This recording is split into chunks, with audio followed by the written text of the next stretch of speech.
Good afternoon.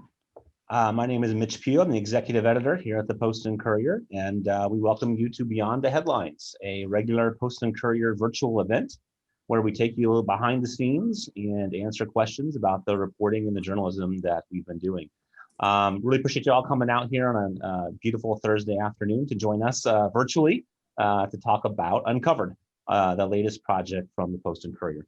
I'm joined here today by public service editor Glenn Smith and two reporters on our public service and watchdog team, Joey Cranney, who is based in Columbia, and Stephen Hobbs, who is here in Charleston. We really, again, appreciate you coming out today. A couple things about how the show is going to run today. We'll start by introducing our three panelists, have them talk a little bit about what they've been working on. At the end of today's presentation, you will receive an email that will have a recorded version of what we've talked about here today and additional information about the project, ways to contact our reporters for tips or questions. And then we'll also include some links to help you understand how to become a subscriber if you're not already, or if you want to donate to our public service and watchdog investigative fund, some information about how you might be able to do that as well. So thank you again for coming out. I thought I would start just by a brief summary for those of you who aren't as familiar with what Uncovered is, and I'll probably have Glenn talk a little bit more about that. But just in brief, we launched Uncovered February 14th. It's an initiative from the Post and Courier to work with smaller news organizations across the state where news deserts may have formed, where resources in those newsrooms aren't what they used to be. And our goal here is, again, to work together to provide some additional resources and expertise to go after the kinds of stories that take time and effort that some of these newsrooms just don't have the resources to do anymore. We've talked to many editors and reporters in these smaller towns that they're covering softball games, city council meetings, school board meetings, and trying to do this kind of work on the side. So it is a real challenge, and having that additional help and resources, I think, has been very beneficial. We have 16 partners all across the state in this initiative so far, and we're accepting more every day. We've published at least a dozen stories between ourselves and our partners, taking a look at issues with public spending, betrayals of public trust all across the state. So, Glenn, I want to turn it over to you, and maybe if you can just start off by explaining who you are and what you do, and a little bit about sort of the lessons that we've learned so far in a couple months of working on this project. Yeah, sure thing. Thanks everybody for tuning in. So I am the public service watchdog editor for the Post and Courier. That's basically, I'm in charge of the investigative team. There's 6 of us on the team. There's Stephen and a few others here in Charleston, and then Joey and another fellow, Avery Wilkes, up in Columbia. And we also have partners in our Greenville Bureau and other spots that are chipping in on this. So we came up with this interesting idea to try to partner with papers. We'd never done something like this before across the state. It's been a bit of a learning experience, and it's been really fun and pretty cool. The model is extremely flexible. Some places just don't have the bandwidth to contribute a ton of resources to this. So if they can lend their community expertise, institutional knowledge, and point us in the right direction, and also consult with us through this on stories, we're happy to produce stories that they can run without a lot of effort or involvement on their part, manpower wise. Other folks have chosen to take what we come up with and write their own stories off of that, which is really neat. And then some have partnered with us. Joey's working on something right now where we're partnering with a paper, co-reporting, co-writing that. We've done that a couple times so far. That's been a really exciting process as well. And I think it's going to reap benefits for the years to come. Great. Let's turn to Joey, who's in Columbia. For those of you who don't know, we have a newsroom in Columbia. It has an office, although not a lot of folks are going to the office these days. But we've got 11 journalists based up there. Joey's one of them, and you guys just we're working on an installment of this. Do you want to talk a little bit about what your role has been in this project and some of your key takeaways as you've worked through this? Sure. Hi, everyone. I've been at the Post and Courier for a little more than 3 years now. My first investigative story involved a prosecutor in Colombia who was siphoning public money for all kinds of personal expenses and traveling all over the globe and bringing his girlfriend on vacations and charging taxpayers. We did a series of articles on that. He ultimately went to prison. In the years since, myself, along with other reporters, have investigated the state's sheriffs. I'd spent a year investigating the state's circuit judges and magistrate judges. And most recently, I've written a little bit about police misconduct in Colombia.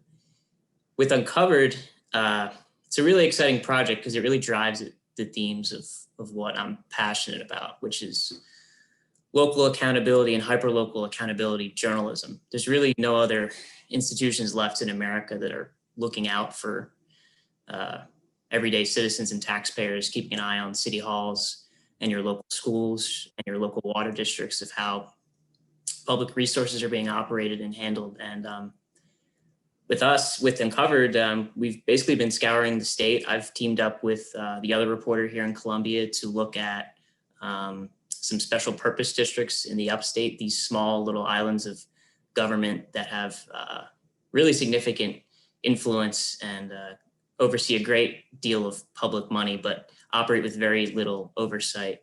And right now I'm working on another story about a school district in the Midlands partnering with a local paper nearby. So to me, the whole idea and the concept of the project is really exciting because it drives at, what I'm passionate about. I think what most reporters are passionate about at the Post and Courier, which is journalism in the public interest. Thank you, Joey. Stephen, you're relatively new to the Post and Courier as well, but no stranger to accountability reporting. I think for those of you who remember the Prison Project that we did a year and a half ago, Stephen and Jennifer Berry Hobbs were the lead writers on that. But Stephen, talk a little bit about what your role is here and the work that you've done so far in the Uncovered package and some key takeaways or things that have really stood out to you. Yeah, thanks for having me today. And yes, I've been here for a little over 2 years now, so I'm the rookie of this panel. But yeah, it has been an extension of some of the accountability work that I've done, but really being able to dig into the state, which has been great. And I had done some work maybe locally, and like you mentioned with the Prison Project, but that was kind of limited, obviously, in a certain location. And so the ability just to get out to different parts of the state is, I think, really important. And one of the things that, as we try to expand in the state and continue our reach, that this makes us be kind of a visible presence. And so that's been really exciting because I've worked at a couple other papers, and sometimes you might drive an hour away and then you're kind of bumping up against another paper and maybe people don't really know your name. But here it's like you can drive a couple hours and you say who you are and people start to know who we are. They're aware of us as a paper. And so I think that's really exciting to work at a place that that people in the State House are reading, that people across the state are reading. And so that, I think, gives these stories a lot more just emphasis and importance because we know that so many eyes are on them. And I think one thing that's kind of exciting and interesting for me is the fact that we've been unrolling kind of multiple stories throughout this process.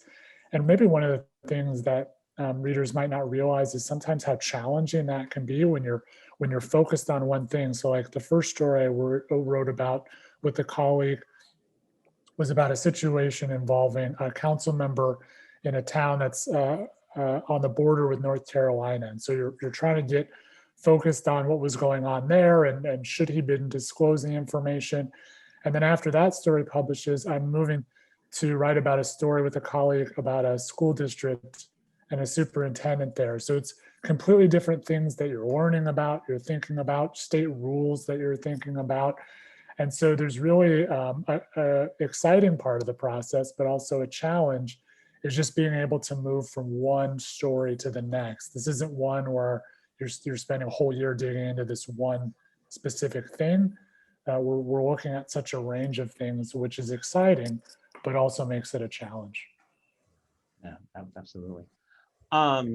that's a good segue into one of the things that I wanted to talk a little bit about, and I'll turn to Glenn next on this one. But I think what's interesting about that is, as Stephen said, there's lots of different bodies of government that we've encountered in this process. Everything from these very small gas districts, the school boards, and city councils that you may have heard of.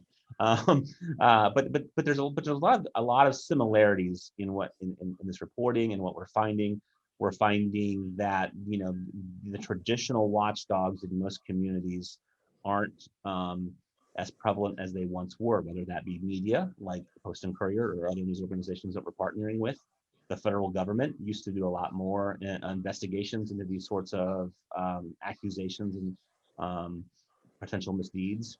And the state itself, with its ethics oversight, is very lax, and there's not a lot of accountability. And that's one of the key things that I think that we found in this is, it's pretty easy these days to slide by with some of these indiscretions. But Glenn, the reason we do a lot of this work, as Stephen was saying, sure, it's enjoyable for us. We like to get out and see different parts of the state and experience different stories, et cetera.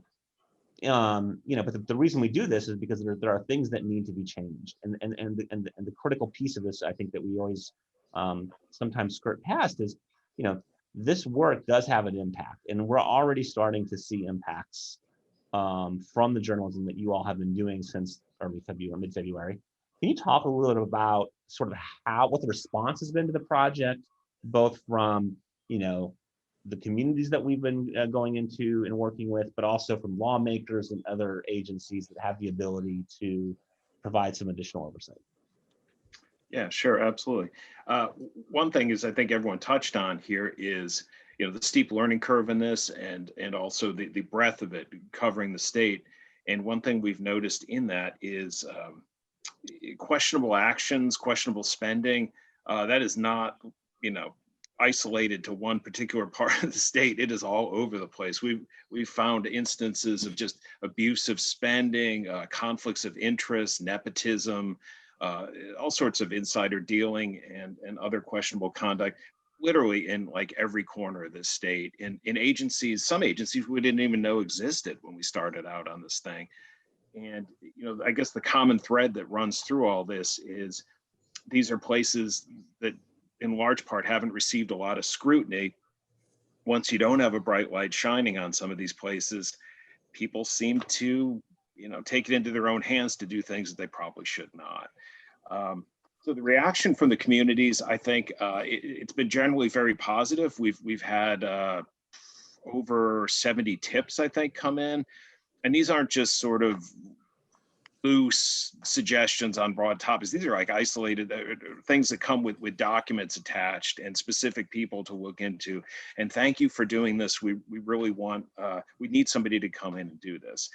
As far as official reaction on this, it's been pretty impressive as well.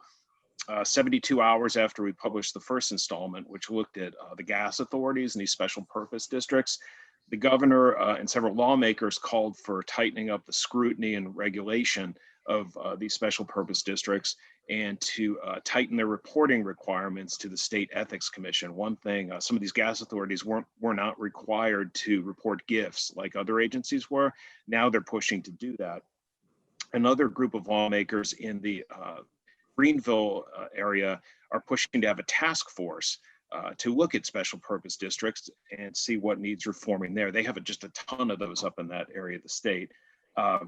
We also reported, our colleague Anna Mitchell up in the Greenville Bureau reported on the trash authority up there, planning to take a very pricey $14,000 for a couple day trip up to this really nice luxury resort outside Asheville.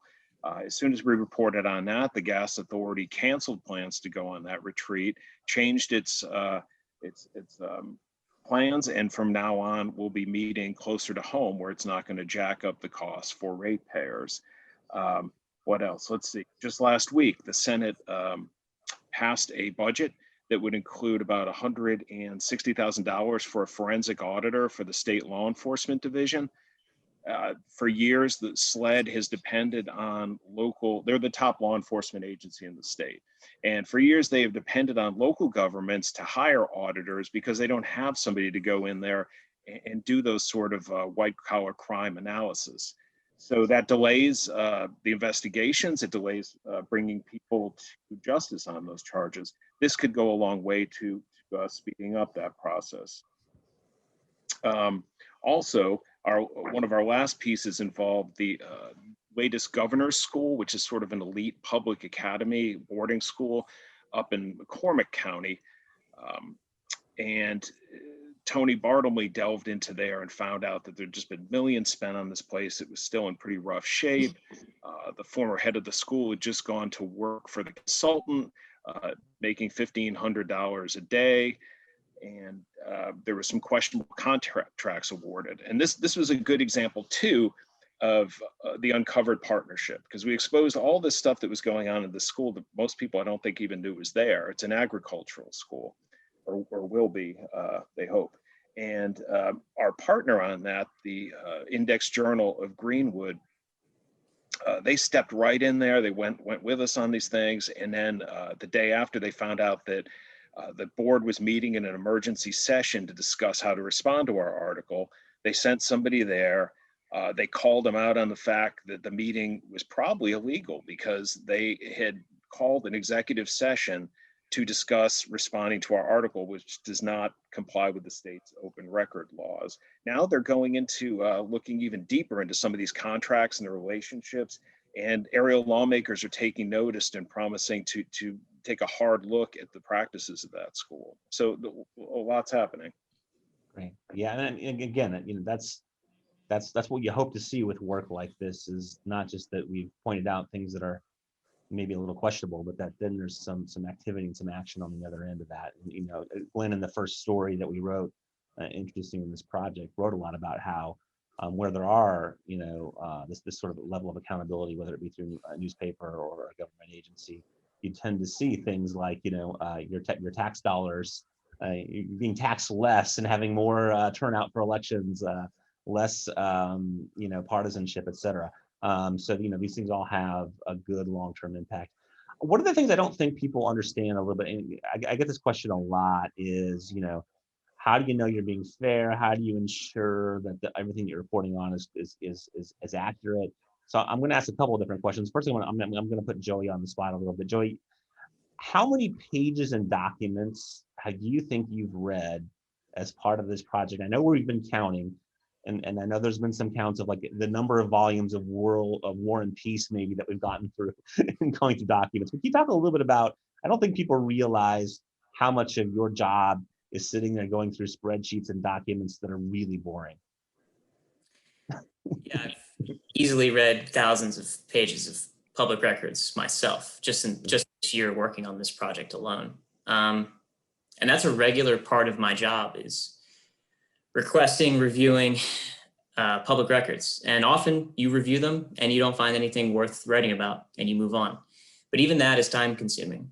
And as a reporter with daily responsibilities to my editor and an investigative reporter who wants to be constantly pursuing and publishing public service journalism, you have to kind of find the time to do that kind of work, which is why it's so important at the Post and Courier that we have a dedicated team of investigative journalists, where our bosses say, you know, take the time you need to run this stuff down, to read these records.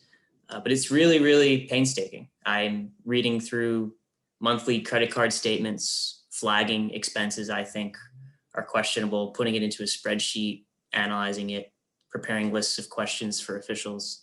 That's usually where I start with stories like this. It's painstaking work, and then you get done and you do all that work. You write a story, you turn in a draft to your editors.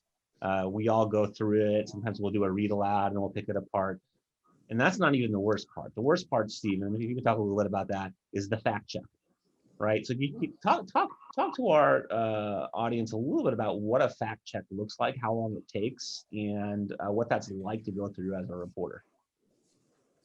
Yeah, you talk about kind of being fair in that gut check. This is the part that our goal really is to be able to sleep well at night before the story runs.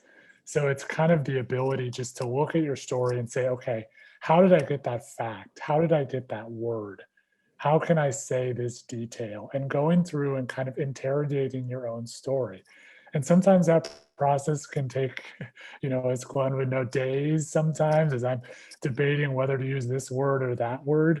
But I view it as an important part of this kind of whole process, right? It's like, that's the part when you really want to get that information right. And so sometimes that means checking yourself. So I have a sentence written a certain way. I might call someone who isn't aware of the story or just is an expert on something and just run this by them and say, does this sound fair? Does this sound right based on the facts?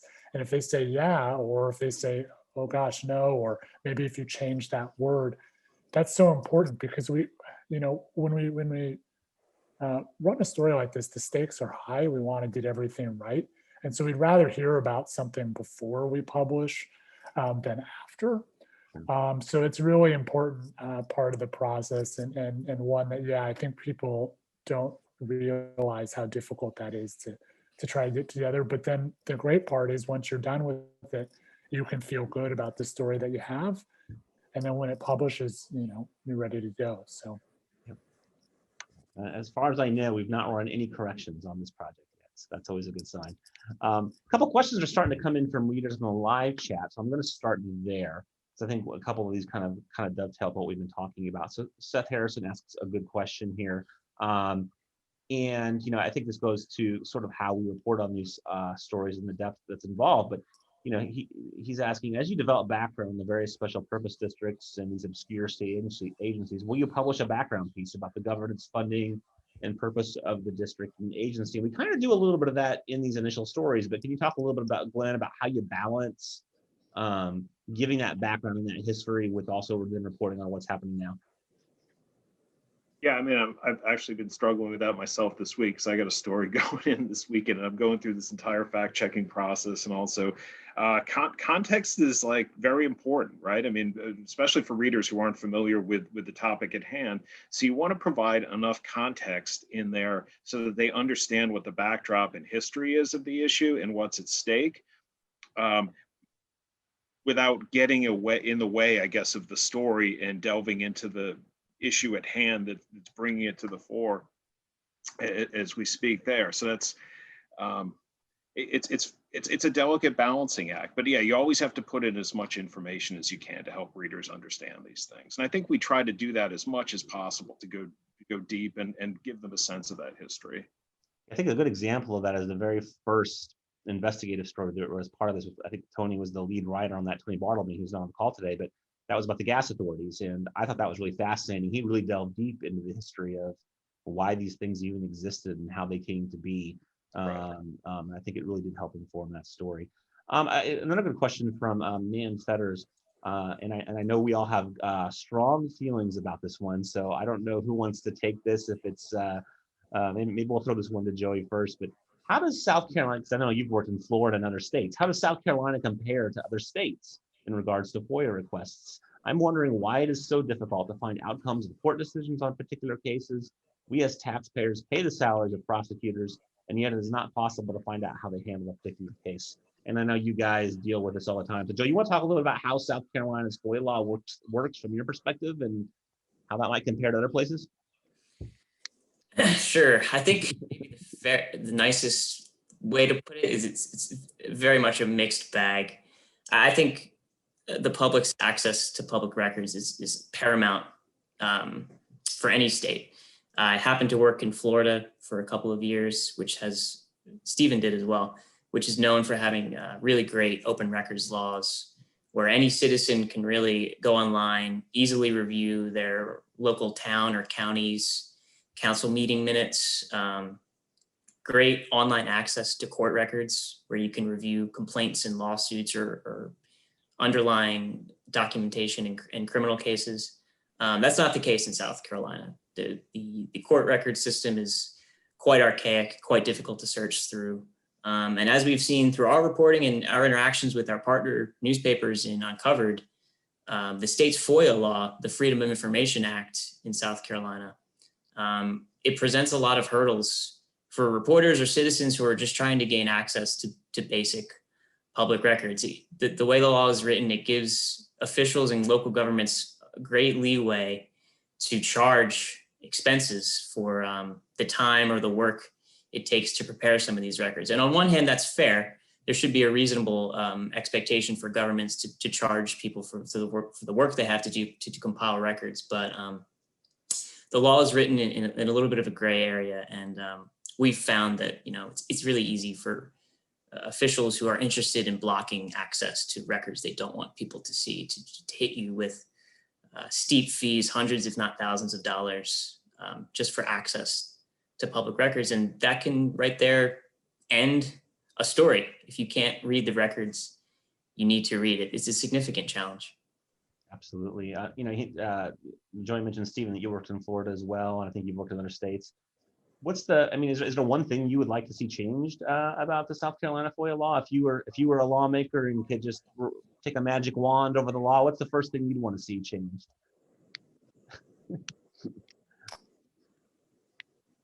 The fees or something else?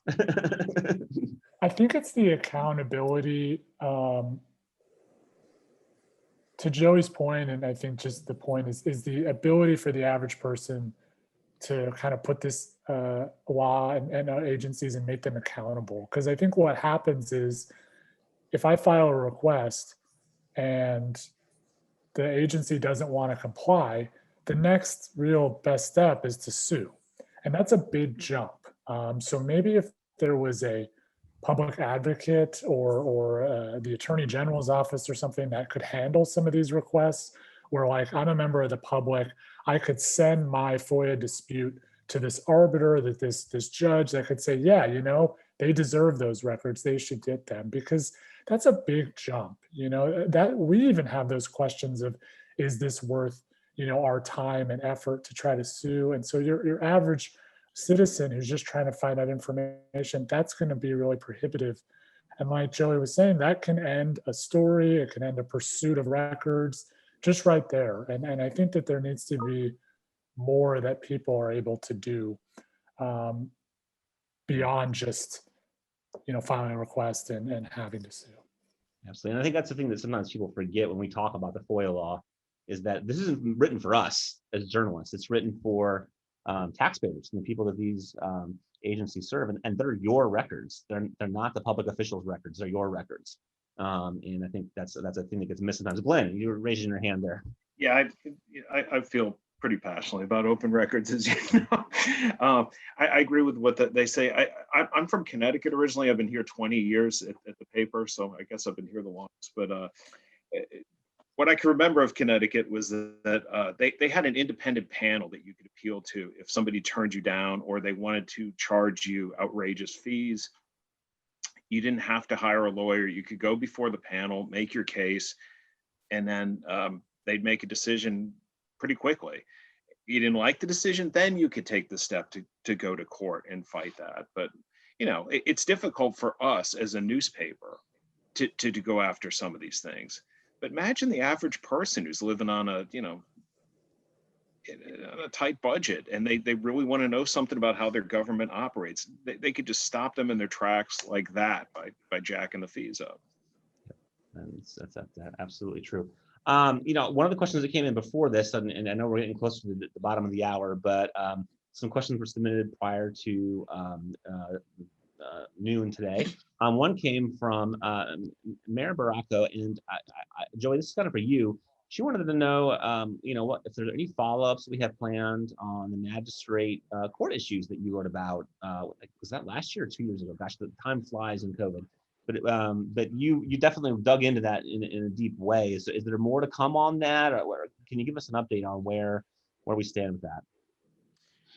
The latest is that several prominent state officials, including the governor, have called for significant changes to how the magistrate system is structured and the level of oversight that magistrate judges have. But none of them have really done anything about it besides making calls.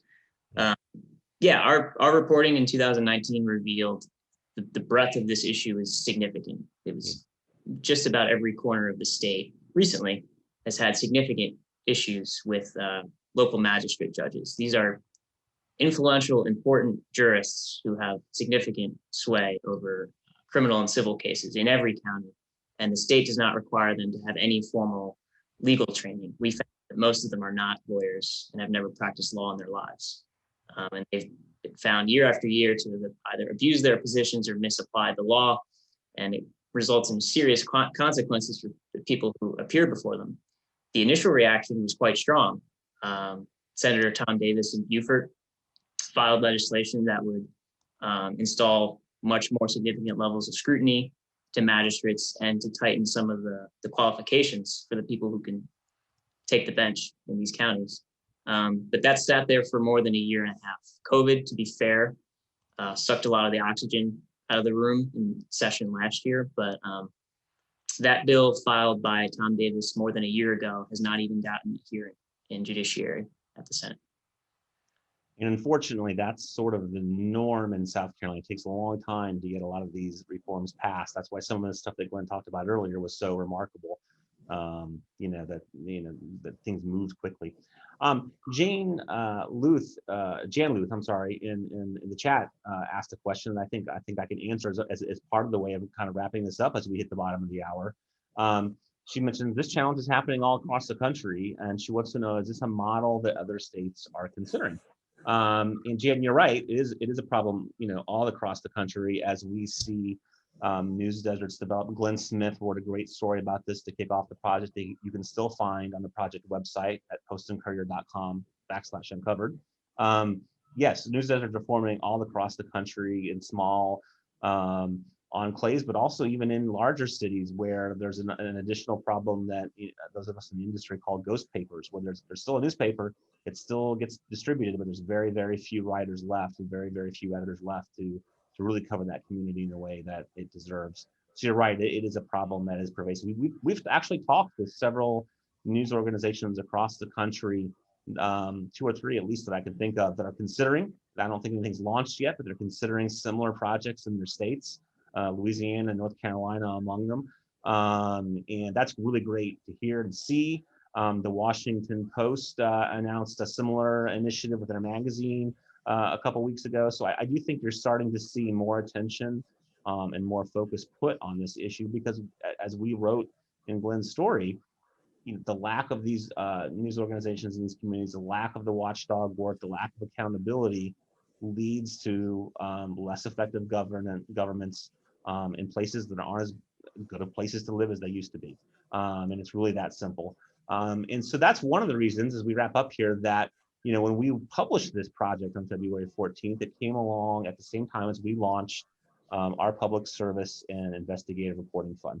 And thank you to all of you who have contributed to that fund. We've raised nearly $500,000 since February 14th, which is just remarkable. Our initial goal was $100,000 in 100 days. So thank you so much. I think it was really a clear signal to us that this work is valued and is important.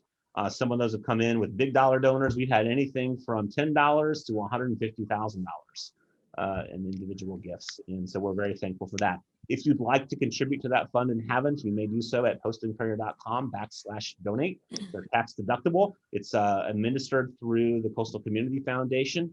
They make sure that everything's above board and that your donation can be deducted from your taxes. So we really appreciate that. Of course, we appreciate our subscribers, who I know many of you are. You can subscribe today also at postandcourier.com/subscribe. Again, we appreciate that support, whether you're a subscriber or donor or both. Thank you, thank you, thank you. We can't do this kind of work without you, as Joey and Stephen and Glenn talk. A lot of this work becomes very time consuming and very expensive, whether it be through the hours that we spend poring over all of these documents or the extraordinary FOIA fees that we get charged for some of these projects. So that support allows us to do this work. So thank you so much. Again, when we're done here today, you'll get an email, follow-up email with a recording of this presentation. It'll include information about how to subscribe and donate, but it'll also include contact information for Joey and Stephen and Glenn. They both have, all 3 of them have secure emails through Proton Mail and other ways that you can reach out if you're concerned about that, to share information and share documents. That'll all be included in that email. So please do feel free to reach out with questions, tips, as Glenn said, we've gotten dozens and dozens of tips, and we've taken them all very seriously, and some of them even resulted in stories that have been published. So we really appreciate that as well. So again, please look out for that email. We'll have all that information, links to the project. Again, postandcourier.com/uncovered if you want to read everything that we've done on this project. We appreciate your support, appreciate your interest, and we're at the bottom of the hour. So wish you all a happy Thursday, and have a great weekend. Thank you, everybody. Thanks, everyone. Thanks.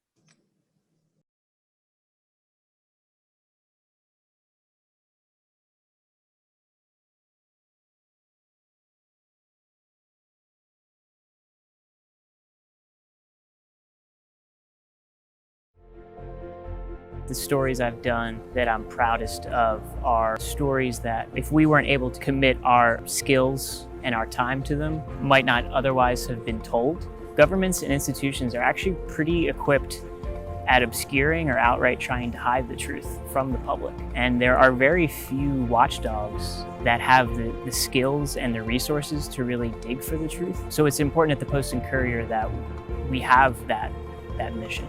Good reporting is expensive.